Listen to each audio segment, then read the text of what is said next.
তো বন্ধুরা আবারও চলে আসলাম একটা নতুন ব্লগ নিয়ে। তো আশা করি তোমাদের ব্লগটা ভালো লাগলে একটা লাইক করে দেবে। এত কষ্ট করে ভিডিও বানাচ্ছি, তোমাদের এত বলেও একটা লাইক করছো না, সাবস্ক্রাইব করছো না, তাহলে কি মানা যায়? এটা কাজের ফাঁকে ফাঁকে ভিডিওগুলো করতে হয়। তো চলো, আমি দোকানে যাচ্ছি এখন।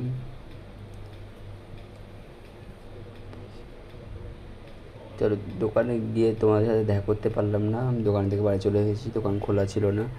তো আমাকে আবার যেতে হবে কোনো কিছু আনতে, ম্যানেজারের জন্য খাবার টাবার। তো চলো, ওখানে যাওয়া যাবে, তার আগে কাজটা করে নিই।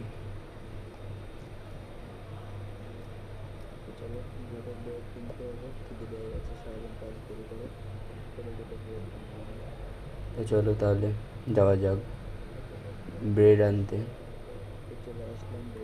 তো আমি চলে এসেছি ব্রেড নিতে। তো আজকের ব্লগটা এইটুকুই ছিল, ভালো লাগলে একটা লাইক করে দেবে।